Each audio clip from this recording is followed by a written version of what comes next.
I thought I'd just share with you briefly some things I'm playing with as I work on my anti-spin patterns with stick. So of course anything you practice long enough gets a little boring, and I'm finding ways to entertain myself. And some of them are different stall patterns. So there's from diamond anti-spin, I'm playing with stalling up and down the stick. And of course there's 4 variations. There's the ones that I find easier, which I'm going outwards.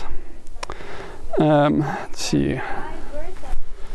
Outwards up and down the stick with my right going up the stick for some reason is easier than my left.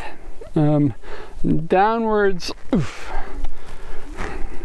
downwards, and also from the right downwards is awkward. So I've got a couple of favorites and I'm trying to smooth it all out.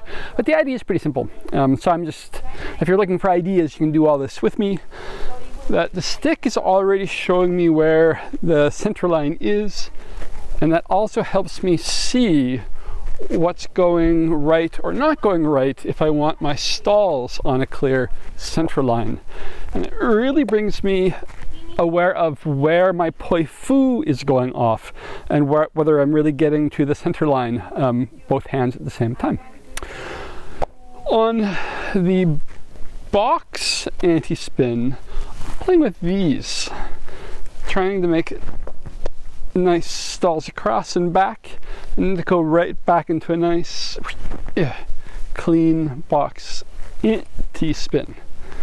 And again, what I find is that this one, for some reason with the right going under and back, is the sloppiest of the variations. So I'm just playing through it, doing the math, and finding different little things I can work on.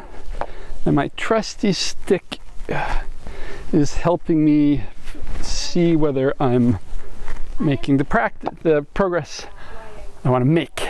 It also allows me to do disappearing acts.